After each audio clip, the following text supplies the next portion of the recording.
제가 이렇게 와서 보니까 우리 할머니가 찬양을 하시면서 이렇게 박자를 맞추시고 손으로 또 할아버지 이렇게 찬양하시는 거 보고 또 우리 이제 자매가 이렇게 피아노 치면서 같이 찬양하고 우리 찬양을 리드해가고 이런 거 보면서 교회가 많이 그 힘이 있어졌다, 교회가 됐다라는 그런 생각을 했습니다. 우리 또 여기 오신 분들 중에 저를 다 한 번쯤은 만나신 분들 같은데, 저는 다 이렇게 기억을 못 하시지만 한 번쯤 만나신 분 같아요. 우리 수열이 형제가 봉헌하는 것도 또 감사하고 기쁘고, 찬양도 입을 열어서 했으면 좋겠다 그런 생각도 들고 그럽니다. 참 반갑습니다. 이렇게 아들 때문에 왔다? 사실은 그런 것도 아니거든요. 이렇게 주님의 교회를 사랑해서, 여러분을 사랑해서 사모하는 마음이 생겨서 왔다? 그게 맞는 것 같아요. 여러분이 정말 우리 하나님께서 기뻐하시는 그 복된 사람들 되고, 이렇게 이 교회가 하나님의 기뻐하시는 아름다운 교회가 되기를 주의 이름으로 축복합니다. 아멘. 잠깐 기도하겠습니다. 거룩하신 하나님 아버지, 오늘 우리가 이렇게 함께 모여서 하나님 앞에 예배 드릴 수 있어서 감사합니다. 아버지 영광 받으시고, 또 주께서 성령으로 우리와 함께 하시며 우리가 주님을 만나고 주님 뜻 깨닫고, 그리고 주님 사랑하며 살아갈 수 있도록 주님 은혜를 허락하여 주시옵소서. 거룩하신 우리 주님, 예수님 이름으로 기도합니다. 아멘. 우리 전도사님이 강도사님이 얘기를 하셨는데, 오늘이 사순절이라고 그러죠. 사순절 첫 주입니다. 첫 번째 주일. 지난 수요일이 제의 수요일 그렇게 얘기하는데, 그건 이렇게 나중에 이제 들으시면 되고. 근데 사순절이 뭐냐 하는 얘기를 잠깐 드리려고 그래요. 예수님이 우리에게 이 세상에 오셔서 하신 말씀이, 수고하고 무거운 짐진 자들아 다 내게로 오라, 내가 너희를 쉬게 하리라 그러셨어요. 수고하고 무거운 짐진 자들, 보통 사람들이 생각하기를 가난하고 어렵고 힘들고 뭐 이런 사람들 얘기하지만, 요즘 살다 보니까 그런 게 아니잖아요. 재물이 있어도 마음이 행복하지 못한 사람, 능력이 있어도 마음이 행복하지 못한 사람, 또 세상에서 지위를 가지고 있어도 사실은 사람 같지 못해. 저 사람은 사람 같지 않아. 뭔가 저렇게 깡통 같아. 딸그락거리기만 하고 소리만 내고 미운 소리만 하니 저 사람 참 불쌍해. 이런 사람 우리가 보여요. 요즘은 특별히 많이 보여요. 정치인들 나와서 하는 소리 들으면은 참 깡통 소리 난다. 덜그덕거리고 쓸모없고 이런 그런 모습 많이 보여요. 왜 그럴까? 우리 사회가 진리가 사라진 사회. 그래서 공부, 출세, 돈 하고 살다 보니까 사람이 사람 같지 않은 모습이 돼가는 그런 풍조가 점점 더 확산되어 가고 있어요. 안타까워요. 너무 안타까워요. 그게 이제 속에서부터 이렇게 자기를 잊어버리니까, 자기 자신을 잊어버리니까 이게 병이 되는 거, 그렇게 변질이 되는 거거든요. 우리가 주님께서 수고하고 무거운 짐진 자들아 다 내게로 오라 하셨는데, 이 말씀은 이 땅을 살아가는 것이 너무 힘든 사람들, 그 사람들을 쉬게 하시려고, 진정한 삶을 찾아주시려고, 하나님의 은혜와 진리를 전해주시려고 오셨어요. 그런데 그런 면에서 참된 진리, 참된 삶을 찾으러 오셨는데, 예수님이 이 땅에 그런 선하신 뜻을 가지고 살아가셨지만, 이 땅에서 사시는 동안 세상에 힘을 가진 사람들, 세상이 힘이 없는 사람들은 예수님 다 좋아했어요. 사실은 엄청나게 좋아하고 따라다녔어요. 그게 따라다닌 게 뭐 이렇게 좀 다르긴 해도 엄청나게 좋아하고 따라다녔는데 세상에 힘을 가졌다는 사람들이 예수님을 이렇게 보면서 영 못마땅했어요. 저 사람 저렇게 살아가면, 저렇게 인기 있고 저런 말 진리 말하고 살면 우리 께 다 날아가는데, 우리 편이 없어지는데. 그래서 예수님을 미워했어요. 예수님이 누구신지도 모르고 이해도 못하고 오히려 비난하고 방해하며 어떻게 해서든지 예수님이 더 이상 예수님다운 삶을 살지 못하게 하려고 방해하기 시작했습니다. 이런 기간에 예수님도 우리와 똑같은 마음 가지고 있고, 우리와 똑같은 육체 가지고 있고, 우리와 똑같은 이렇게 분별력, 지혜도 가지고 계신데 얼마나 힘드셨겠어요. 그러니까 다르지 않다. 우리 예수님 우리와 똑같다 생각하시면 돼요. 근데 그렇게 반대를 하고 모함하고 비난하고 하니까 힘들었어요. 너무너무 힘든 기간이죠. 그런데 예수님이 그거를 포기하지 않으시고 계속 그 일을 가셨어요. 어디까지 가셨느냐? 우리 예수님께서 그걸 포기하지 않으시고 계속 가신 것이 뚜벅뚜벅 그 길을 걸어가시는데, 중간중간 말씀을 보면 예수님도 너무 비난이 심하면 이렇게 피하기도 하시고, 사람들이 막 그냥 하면은 또 뭐 이렇게 어떻게 보면 슬쩍 사라지기도 하시고, 이러면서 시간도 주시고 이러면서 길을 가셨지만은 도망가시진 않았어요. 피하지 않고 쭉 걸어간 동안에 어디까지 가셨느냐? 예수님은 자신이 십자가의 죽임을 당하실 것까지 아셨어요. 그러면서 그 길을 그냥 뚜벅뚜벅 걸어가셨어요. 그냥 그 길을 걸어가셨어요. 어떻게 그 어려운 삶을 살았을까? 하나님께서 예수님에게 은혜와 진리를 늘 내려주셨거든요. 부어주셨거든요. 여러분, 우리 자녀들이 언제 제일 건강하게 자랍니까? 아버지, 어머니가 사랑하며 살 때 제일 건강해요. 엄마가 날 사랑해, 아빠가 날 사랑해, 이것을 마음속에 받아들이고 믿고 살아갈 때는 행복해요. 그때가 아이들이 제일 예뻐요. 근데 이제 거기서 엄마 가정이 부서져서 엄마가 실망시키고 아빠가 실망시키고 뭐 이런 사연을 보면서 이 사랑이 그것이 깨져가기 시작하면 아이들이 힘들기 시작하거든요. 우리가 예수님이 세상에 오셔서 그렇게 제자들에게 그런 삶을 보여주시고 이게 쉬기도 하시고 또한 피하기도 하시면서도 끝까지 고난의 길을 걸어가셨어요.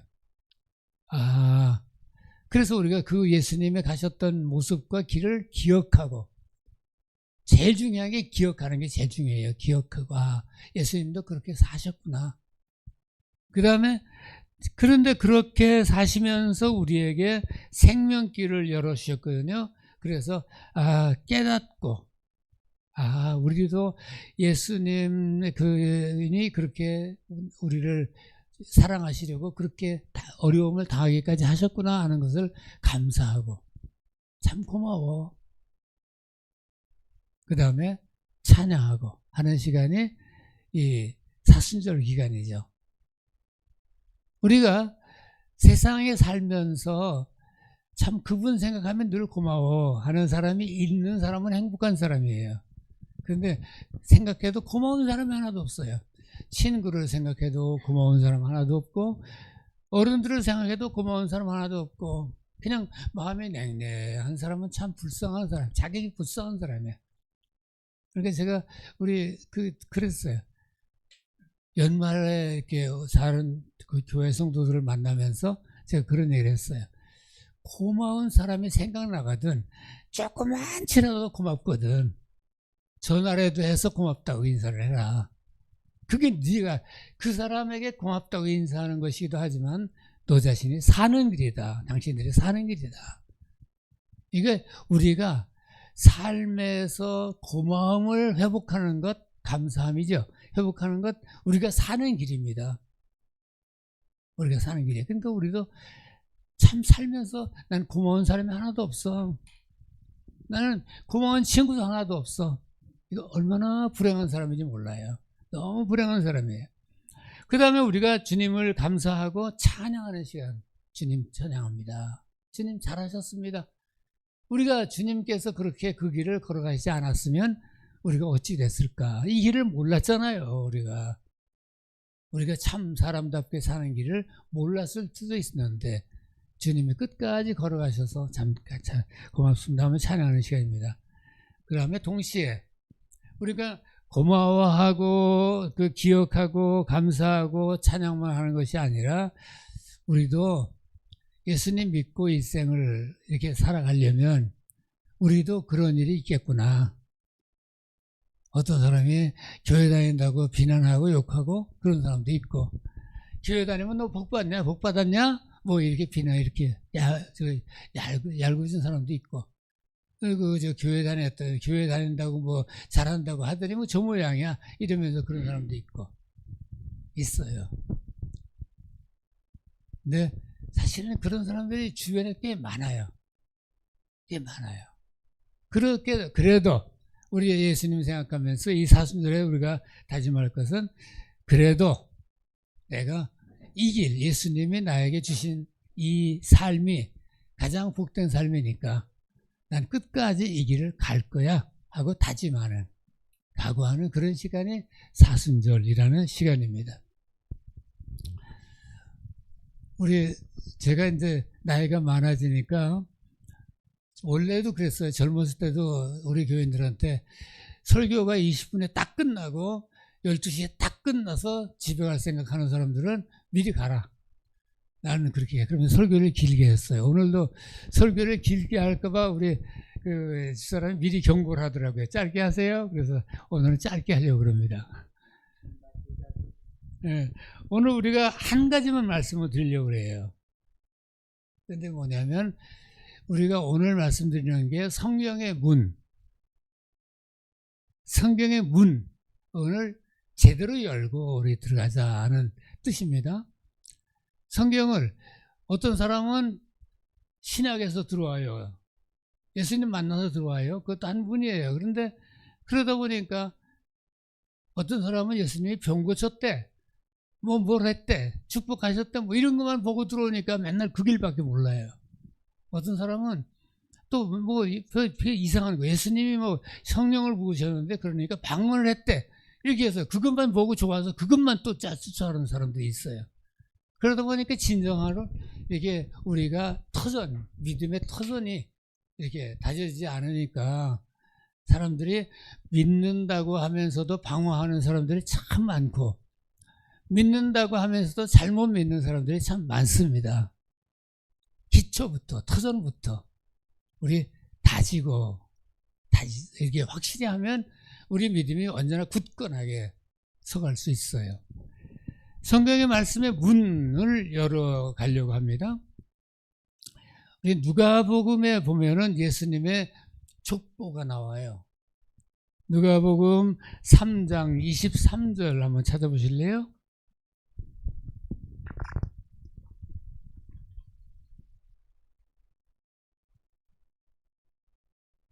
누가복음 3장 23절. 아시는 분도 있겠지만 안 읽어보신 분들은 3장 아니야? 4장이네요. 3장 맞네요. 3장 23절이요. 네. 3장 23절로부터 보면 거기부터 이런 말씀이 있어요. 예수님께서 가르치심을 시작하실 때에 30세쯤 되시니라. 사람들이 아는 대로 요셉의 아들이니 요셉의 위는 헬리요, 그 위는 맏다시요, 그 위는 레위요, 그 위는 멜기요, 그 위는 안나요, 그 위는 요셉이요, 요셉이요, 이렇게 시작합니다. 이렇게 말씀을 쭉 시작하시면서 그 다음에 쭉쭉 올라가면 끝까지, 누가복음 23장 끝까지 읽어보면 그 위는 하고 올라가는데, 그 위는 에노스요 그 위는 셋이요 그 위는 아담이요 그 위는 하나님이시니라. 이렇게 그 위는 하나님이시니라 이렇게 말씀하셨고 계세요. 예수님의 선조들을 위로 추석해 가니까 하나님이시다 이렇게 표현했어요. 자, 이거 뭐야 도대체 어떻게 되는 거야? 저 어리둥절하게 만들죠 우리를.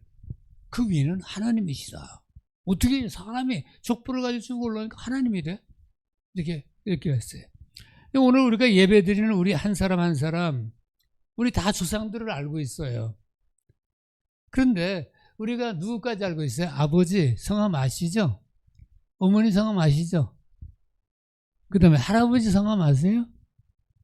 할머니 성함 아세요? 그것까지는 아실 거예요. 그 다음에 증조 할머니, 증조 할아버지 성함 아세요? 아시는 건 별로 없어요. 그 다음에 고조, 한 단계 더 올라가면 전혀 몰라요. 그분 본 적도 없고, 만 적도 없고, 들은 적도 없고. 우리가 인간의 기억이, 기억하는 게 제가 이렇게 쭉 보니까 한 3대쯤 기억하면 살더라고요. 그러면 우리는 누가 기억할까? 우리 후손들도 한 3대쯤 기억하면 우리 기억 안 할 거예요. 그 다음엔. 우리는 그 속에 이런 시간들을 살아가면서 우리가 살아왔어요.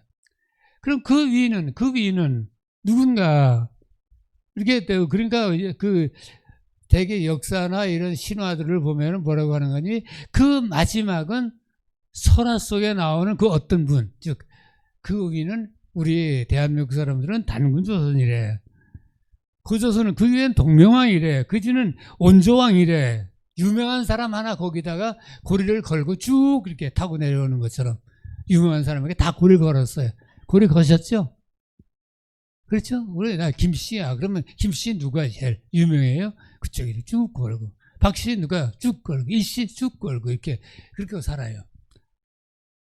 그 어떤 분 신라의 혁거거세, 백세 뭐 이렇게 이러면서 살죠. 혹시 우리 중에 내가 들은 거는 우리 조상은 마침내 하나님께 이르니라 라고 기록한 족보를 본 적이 있는지 그런 것을 들은 적이 있는지 여러분에게 물어보고 싶어요. 자, 아무리 찾아도 아무리 마무리 짓는 가문이 우리에게 그렇게 마무리 짓는 가문은 없을 거예요. 다 옛날에 유명한 사람에게 줄 걸고 고리 걸고 쫙 그렇게 내려오고 있어요. 근데 그것조차도 우리 잊어버리고 살잖아요. 여기서 우리 한번 분명하게 결정해 보면 좋겠습니다. 나는 왜 우리 조상이 위로 올라가면 마지막 하나님께 이르니라 라고 하는 말을 못하는 가문의 자손인가? 안 하는 가문의 자손인가? 왜 나는 그런 사람인가? 왜 내 족보는 왜 하나님의 이르기까지 올라가지 못하는가? 이렇게 한번 생각해 보세요.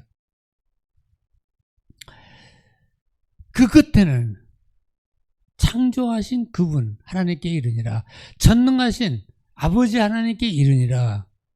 그 끝에는 창조주 하나님이 계시니라 라고 말하면서 살 수 있다면 어떨까? 이렇게 한번 생각해 보세요. 사람들 중에 그런 생각하는 사람이 있어요. 나는 돼지띠야. 저게 제가 돼지띠거든요. 그러면 내가 우리 조상이 돼지였는데 이렇게 진화론 따라서 변해서 내가 오늘 돼지 이렇게 사람이 돼서 돼지띠가 되서 사는가? 나는 고양이띠야, 말띠야, 소띠야, 용띠야. 나는 무슨 띠야? 그러니까 나는 백말띠야. 그러니까 나는 백마리 이렇게 진화해서 이렇게 해서 내가 사람이 됐는가? 그러니까 내가 말 닮았는가? 뭐 이렇게 그렇게 공상을 하는 수도 있습니다. 이게 공상이죠. 근데 성경은 우리에게 뭐라고 말씀하시느냐? 우리 옛날에 우리나라의 선비들이 예수님 유교를 믿고 불교 믿다가 예수님께로 딱 돌아선 이유가 뭐냐 하면은 그들은 굉장히 학자였어요. 학자적인 기질이 있고 공부를 많이 하는 사람들이었는데 성경을 읽으면서 깨달은 게 있어요. 아하, 창조하신 분이 계시구나. 세상을 만드신 분이 계시구나. 그 밑에 모든 종교들은 어떻습니까? 모든 종교들은 그냥 훌륭한 분 바라보면서 내가 내 소원을, 내가 도움받기를 바라는 마음으로 찾아가는 게 종교예요. 부처님 찾아가서 내가 또 어려우니까 도움을 좀 받아야지. 공자님 찾아가서 내가 도움을 좀, 그 교훈 따라 살아서 도움을 받아야지. 힌두교, 모든 종교들이 참 신을, 참 하나님을 섬기는 교회는, 그 종교는 없어요. 그냥 연약하니까. 그것이 안 되면 어떻게 했습니까? 그것이 안 되면 사람들은 그냥 큰 나무 밑에 물 떠놓고 기도하기도 하고, 큰 산 밑에 물 떠놓고 경배하기도 하고, 저 인도 같은 나라 보면 황소가 우리의 신이다. 그리고 소가 우리의 신이다. 그리고 이렇게 신을 삼기도 하고, 세상에 사람이 약하면 뭐든지 신으로 여겨요. 그 좀 자기보다 세다 여기면 신을 만들어요.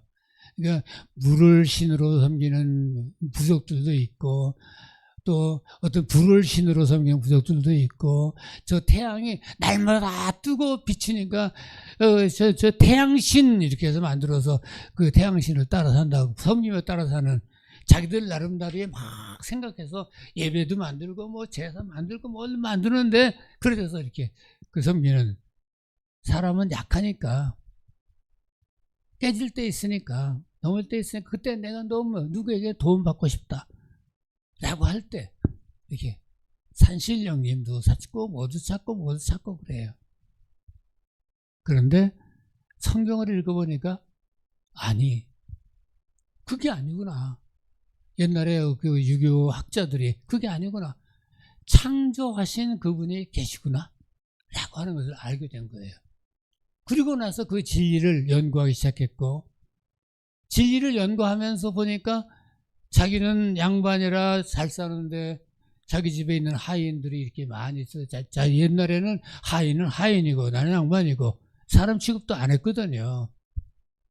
그런데 예수를 믿고 알고 나니까, 하나님을 알고 나니까, 아, 저 사람도 사람이잖아. 저 사람도 나와 똑같은 창조주 하나님이 지으신 사람이잖아 라고 하는 걸 깨닫게 되자, 그 사람들에게 여보게 나랑 같이 와서 밥을 먹지, 나랑 같이 해 하고 형제처럼 대하기 시작했어요. 종살이 하던 분들이 얼마나 놀랐겠어요. 얼마나 놀랐겠어요. 그런데 그것이 이렇게 점점 더 퍼져나갔어요. 이렇게 그러니까 정부가, 나라가 바라보니까 독특한 사람들이 있어서 저렇게 하면 이 나라가 깨질 텐데, 양반과 장님의 경계가 무너지고 이렇게 질서가, 삶의 질서가 무너지면 우리나라가 깨질 텐데 하는 생각 때문에 박해를 하기 시작한 거예요. 여러분, 박해가, 우리 기독교가 박해를 받은 게 그냥 받은 게 아니에요. 그것 때문에, 진리를 깨달은 사람들 때문에, 진리를 깨닫고 살아가니까 박해를 받기 시작한 겁니다. 저 사람들 제사도 안 드리네? 이렇게 이런 식으로 그냥 흠집받아서. 제일 문제가 주인이, 양반이 종들에게 형제여 라고 이렇게 하면서 반상에 이렇게 계급이 깨져버리는 것 때문에 사회가 문제가 됐어요. 자, 우린 첫 번째 우리가 이 시간 우리가 분명히 했으면 좋겠어요. 성경은 우리를 누구라고 하는가? 성경은 우리의 인생의 시작은 창조주, 세상을 창조하신 하나님이시다 라고 분명히 말씀하세요.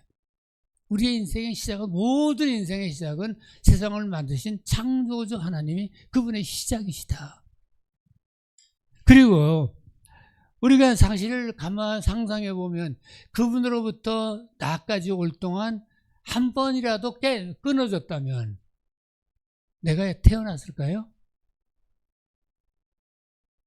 안 태어났죠. 나는 안 태어났어요. 나는 없어요. 이 세상에 존재하지 않아요.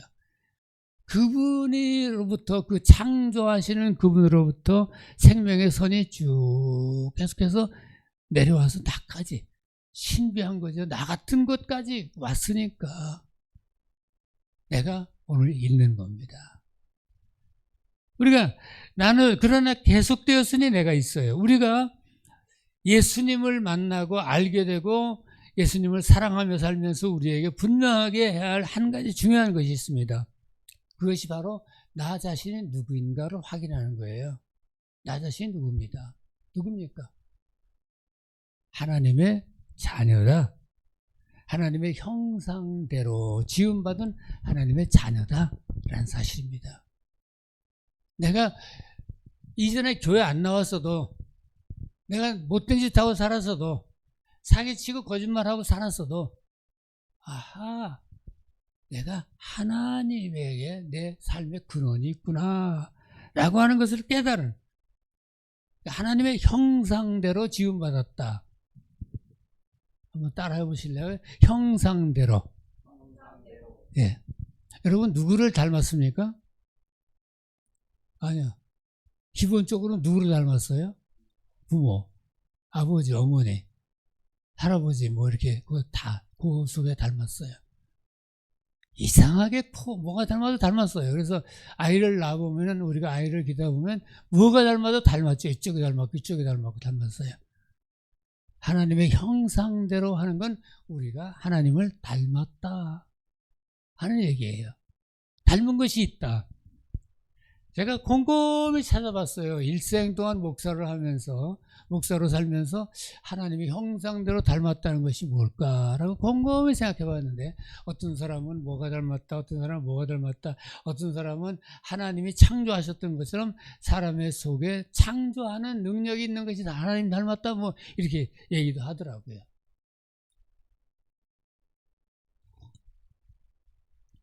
여러분 뭐가 닮은 것 같아요? 하나님의 형상대로 아버지 닮았다라고 할 수 있는 거는, 나는 뭐가 하나님 닮았을까? 이렇게 사람이 다양하고 이 땅에 세상의 생각이 다양하고, 그런데 뭐가 하나님 닮았다고 우리가 동일하게 하나님 닮았다고 말할 수 있을까? 우리 인류는 하나님을 닮았다고 어떻게 동일하게 말할 수 있을까? 검정 피부 있는 사람도 있고 노란 피부 있는 사람도 있고 하얀 피부 있는 사람도 있는데, 키가 큰 사람도 있고 작은 사람도 있고, 아랍 사람들 보면 부러워요. 키가 쭉쭉 커가지고 이렇게 덩치가 커서, 전 덩치가 작으니까 부럽더라고요. 그렇잖아요. 뭐가 닮았다고 말할 수 있을까? 찾아봤더니 닮은 게 딱 있더라고요. 외모가 어떻든, 성품이 어떻든, 민족이 어떻든, 우리 속에 뭐가 있어요? 우리 속에 뭐가 있죠? 사랑이 있어요. 사랑이 있어요. 하나님은 사랑이시다 그랬어요. 말씀에. 하나님의 사랑이, 창조하신 그분의 사랑의 본성이 우리 속에 제일 많더라고요. 근데 그리고 눈을 떠서 가만히 살펴보니까 동물들도 사랑할 줄 알아요. 이 세상에 있는 만물이 다 사랑을 하고 있어요. 지금 지으신 모든 것이 다 사랑을 하고 있어요. 그러니까 우리가 몰라서 그렇지, 뭐 세상에 있는 모든 나무와 꽃과 풀과 이런 모든 것들 속에 우리 사람에게 유익한 것이 조금씩 다 한 가지씩 가지고 있어요. 그래서 그게 약재, 치료약, 회복약, 뭐 하고, 여러분 은행나무 잎이 뭐에 잘 쓰이는 줄 아세요? 거기서 뭔가 뽑아내가지고 그 쓰는 게 뇌의 혈류를 이렇게 잘 돌아가게 한다. 이런 걸 찾아냈어요. 언제 우리가 그런 거 있는 줄 알았어요? 몰랐죠. 은행에서 그런 게 나온대요, 성분이. 그래서 제가 만난 권사님 중에 머리가 늘 아파가지고 젊었을 때부터 머리가 아파서 약을 먹고 산 그런 분이 있어요. 제가 그 약을 알기 때문에, 그 은행에서 나온 걸 알기 때문에 추천을 했어요. 그랬더니 그다음부터 머리 아프다 소리 안 하시더라고요. 이 땅에 있는 모든 만물, 세상 속에는 사람을 사랑할 수 있는, 하나님이 우리를 중심으로, 세상의 중심으로 세우셨으니까 뭔가 가지고 있어요. 뭔가. 우리가 지금 다 모르지만 세상에서 제일 아름다운 모습이 어느 때입니까? 여러분이 제일 이쁠 때가 언제 제일 이뻐요? 사람이 사랑할 때가 제일 이뻐요. 사랑하며 사는 사람들이 제일 예뻐 보여요. 그렇죠? 예, 돈 가졌는데 지지하게 싸우고 살고, 저 높은 지하에 있는데 그냥 못된 소리 하고 살고, 깡통 같은 소리 하고 살고, 보기 싫어요. 사랑하며 사는 모습이 제일 이뻐 보여요. 그리고 우리도 그래요. 우리가 진정으로 사람을 사랑하고 살 때가 제일 이뻐요. 이뻐져요, 내 모습이. 그래서 자녀들은 자녀를 키울 때가 효도 다한다. 내가 사랑할 수 있게 하니까 그런 얘기 있어요. 우리 하나님은 사랑이시다. 하나님이 우리를 사랑하시는 사랑을 우리가 알고 믿었노니 하나님은 사랑이시라 그랬어요. 그리고 그 사랑 안에 거하는 자는 하나님 안에 거하고 하나님도 그 안에 거하시느니라. 성경 말씀입니다. 사랑하면 그 안에 하나님 계신다. 세상에서 제일 아름다운 모습, 사랑하며 사는 모습입니다. 아무리 봐도 제일 아름다운 모습은 사랑하며 사는 모습입니다. 제가 어느 날 밖에 나갔다가 집사람하고 둘이 들어오는데 이게 아빠가 앞에 뛰어가고 아이 둘이 남자애가 둘이 따라가고 엄마는 뒤에 아이를 안고 따라가더라고요. 그런데 아이가 가다가 엄마한테 뽀뽀하자고 그랬나 봐요. 길거리에 서서 아이가 엄마가 아이를 안고 뽀뽀하고 있더라고요. 예쁘죠, 그런 모습이. 예? 얼마나 이렇게 사랑이 나누어지는 그 순간을 보면서 참 예쁘다 그런 생각을 했습니다. 우리 이 교회가 먼저 여러분 한 사람의 삶이 사랑이 있는 삶을 살아가게 되기를 바랍니다. 누군가 사랑할 사람이 있고 사랑하는 일이 있고 사랑할 사람이 있으면 행복해지고 내가 사랑할 일이 있으면 사랑하며 하는 일이 있으면 삶이 보람이 있어지는 거예요. 그렇게 그랬으면 좋겠습니다. 지금까지 그렇게 못 살았더라도 앞으로는 예수님하고 그렇게 살아가시기를 바랍니다. 또 우리 이 교회가 라이프 워십 처치 교회가 진정으로 교회는 이 본 모습이 이렇게 하나님 사랑을 가지고 사랑하며 사는 게 이게 교회의 본 모습이에요. 뭐 교회 다른 거 많이 얘기해요. 뭐 선교의 공동체 무슨 뭐 말씀의 공동체 뭐 하지만은 그것보다 더 중요한 게 이렇게 사랑하며 사는 것. 수고하고 무거운 짐 진 사람들은 다 내게로 오라. 내가 너희를 편히 쉬게 하리라 하셨잖아요. 제가 목회하던 교회는 우리가 그 정신적인 조울증 뭐 이런 증세를 가지고 다른 교회에서 이제 다른 교회에서 신앙생활을 열심히 하다가 그 증세가 드러나면 사람들이 눈치를 준대요. 아, 저 사람 이러면서. 그래서 못 다닌대요. 그리고 그러다가 교회를 많이 옮겼는데 우리 교회에 오니까 그렇게 할 필요가 없더라.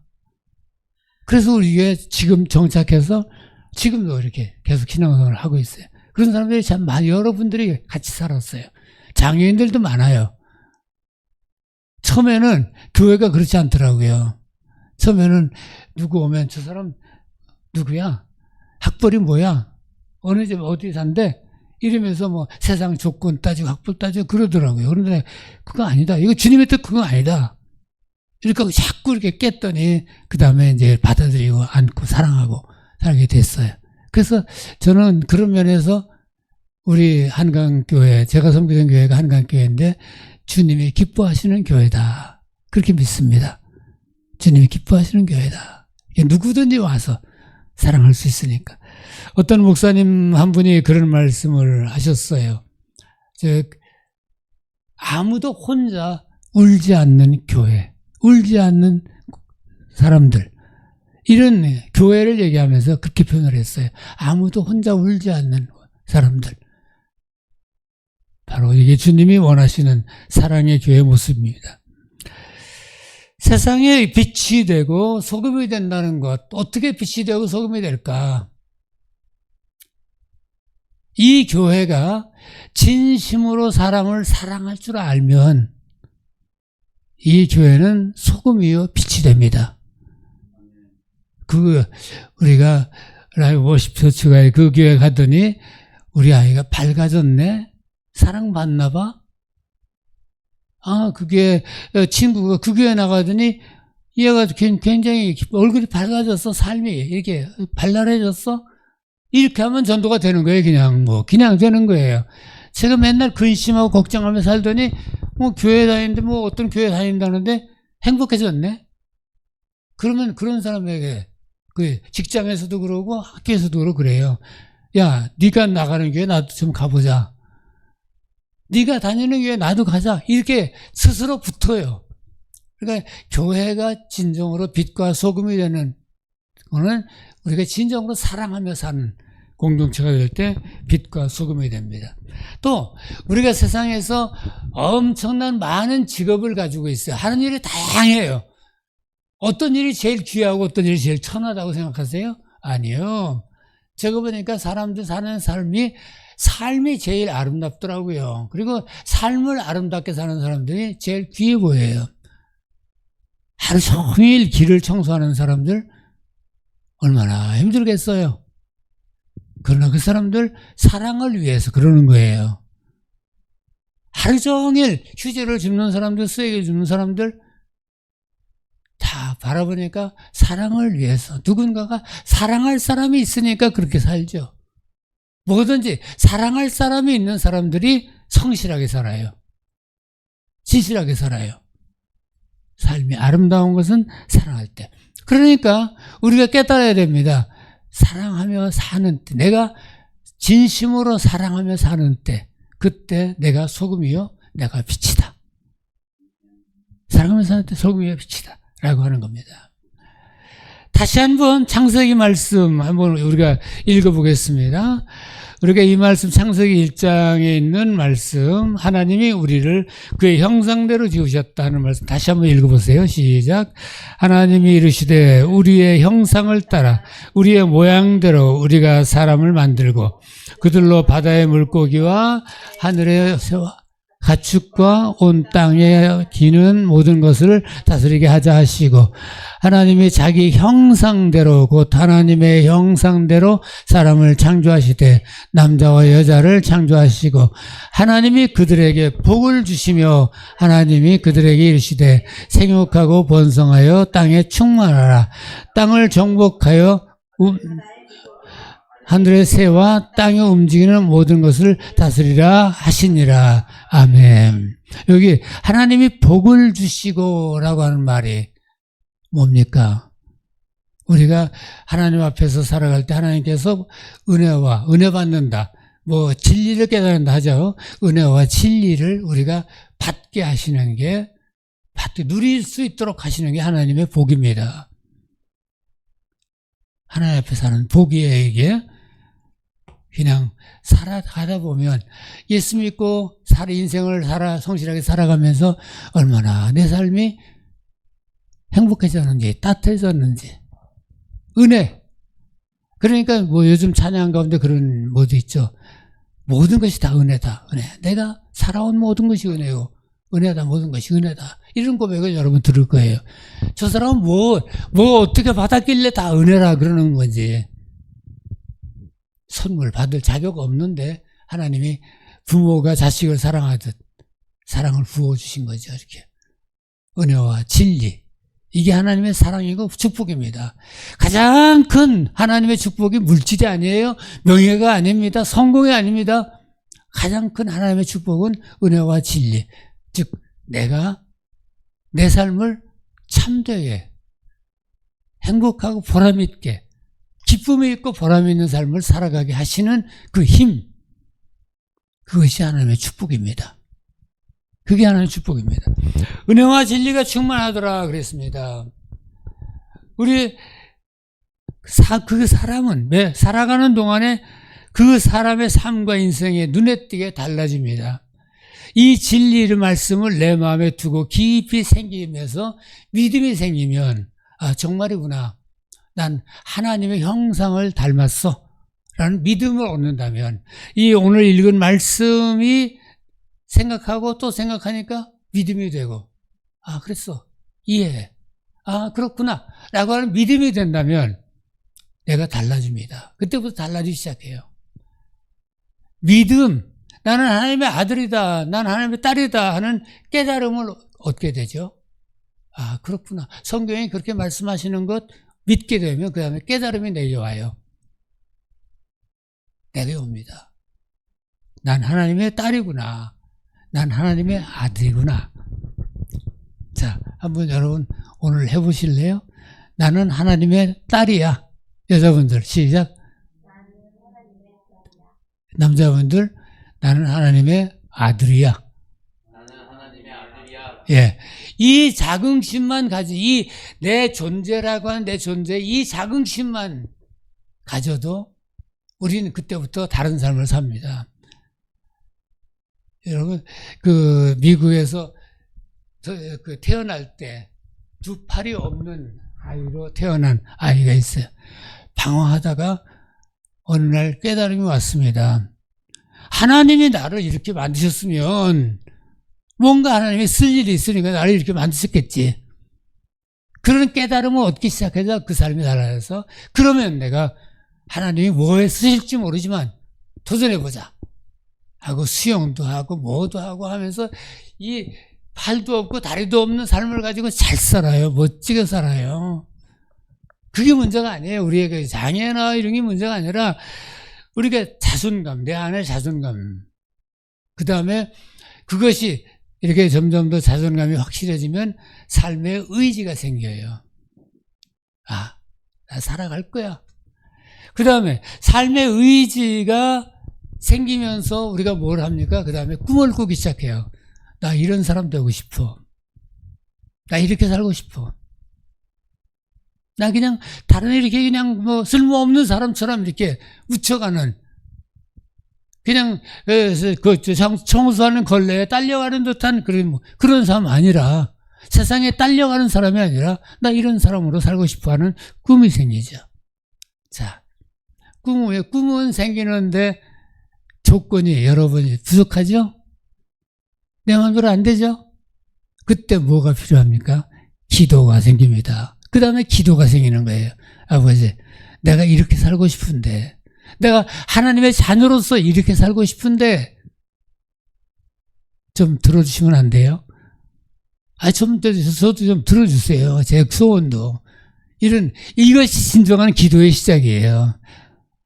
뭐 그냥 저에게 빵 주세요. 뭐 숫사게 해주세요. 돈 주세요. 이건 다 아주 변두리 얘기고 그거보다 먼저 제가 하나님의 자녀답게 살고 싶은데 이렇게 자녀답게 정말 하나님의 뜻 따라 하나님의 자녀답게 살고 싶은데 제게 부족하잖아요. 주님께서 어느 날 아니 너 부족하지 않아 그러실 때도 있고 주님께서 어느 날 다른 사람을 붙여서 이렇게 기회를 여실 수도 있고 어떤 길을 열 수도 있고 여러 가지입니다. 반드시 주님은 우리의 기도를 그런 내가 하나님의 자녀답게 살고 싶어하는 그 기도에 반드시 응답하십니다. 아멘. 반드시 응답하십니다. 그래서 기도는 우리의 삶하고 연결됩니다. 삶이 됩니다. 내가 그 소원이 있는데 공부도 안 하고 그 어떤 뭐도 안 하고 이렇게 살 수는 안 되잖아요. 소원이 있으면 그걸 하죠. 조그만한 일이라도 시작합니다. 소원이 있으면. 소원이 있으면 조그만한 일이라도 시작하게 돼 있어요. 그러면 삶이 되는 거죠. 그게. 그쪽으로 삶이 가는 거예요. 다른 사람이 뭐라 해도 내가 그거 버릴 생각 없어. 없어. 그냥 그 길에 가는 거예요. 삶이 되고 우리가 그러면 하나님의 자녀다운 삶을 살아갈 수 있는 하나님의 풍성한 은혜와 진리가 우리 삶에 임하십니다. 자, 여러분 말씀을 한번 찾아보세요. 요한복음 14장 13절 말씀입니다.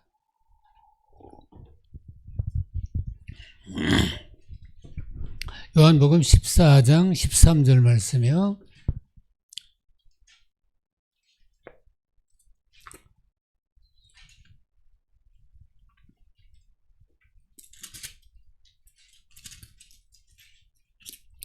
같이 한번 읽어보세요. 시작.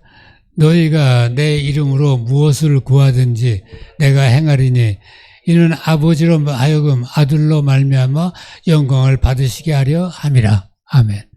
무엇을 구하든지 다 행하게 하려 합니다. 그대로 이루어주신다. 그 다음에 그 밑에 내려가서 16절 말씀 한번 보세요. 그 다음에 14절부터 계속 읽을까요? 14절. 내 이름으로 무엇이든지 내게 구하면 내가 행하리라. 너희가 나를 사랑하면 나의 계명을 지키리라. 내가 아버지께 구하겠으니 그가 또한 다른 보혜사를 너희에게 주사 영원토록 너희와 함께 있게 하리니. 아멘. 우리가 하나님의 자녀로서 살기를 원하면 기도하는 것 들어주시고, 그 다음에 우리에게 하나님의 영을 보내셔서, 성령이시죠. 보내셔서 우리를 도우시도록, 우리가 인생 끝까지 하나님 앞에 갈 때까지 도우시도록 성령을 보내주셔서 같이 계시게 한다. 아멘. 얼마나 놀라운 약속인지 모릅니다. 우리 이 아침에 성령께서 우리 한 사람 한 사람이 깨달음이 있는 아침, 믿음을 얻는 아침 되도록 역사하시기를 바랍니다. 또 저를 포함해서 우리 모두는 너무나도 부족한 사람인 것이 분명합니다. 정말 부족합니다. 참 부족한 거 많습니다. 그럼에도 하나님은 여전히 그 놀라우신, 그 완전하신 사랑으로 우리가 하나님의 자녀로 살아갈 수 있도록 우리를 회복시키기를 원하십니다. 이게 중요합니다. 하나님은 내가 부족하다 탓하지 않으세요. 내가 못났다 탓하지 않으신답니다. 내가 병들었다 탓하지 않으세요. 어리석다 탓하지 않으세요. 다만 하나님이 원하시는 것은 우리가 하나님의 자녀다운 삶으로 회복되는 걸 원하세요. 회복되는 걸 원하세요. 우리 모두 다 우리의 중심으로부터 하나님의 자녀로 회복되고, 그리고 하나님의 그 놀라운 사랑을 누리게 되기를 바랍니다. 아멘. 하나님은 여러분을 사랑하십니다. 아멘. 찬양합시다. 아버지, 우리의 하늘 아버지가 되시어서 우리를 사랑하시고 또 사랑하시고, 우리가 헛된 삶을 살아가는 것을 안타까워하시며 돌아오라, 내가 너를 사랑한다 하시는 아버지, 이 아침 우리가 아버지의 사랑을 다시 한번 확인합니다. 사랑해 주셔서 감사합니다. 기다려 주셔서 감사합니다. 용서해 주셔서 감사합니다. 부족한 것 허물지 않으셔서 감사합니다. 이제부터라도 우리가 아버지 사랑 기억하며 또한 누리며 살아보겠습니다. 하나님의 자녀답게 하나님의 뜻을 따라 하나님을 사랑하며 살아보겠습니다. 우리에게 성령을 부어주시고 하나님의 자녀로 살아갈 수 있도록 한 걸음씩 한 걸음씩 인도하여 주시옵소서. 우리 주님 예수님 이름으로 기도합니다. 아멘.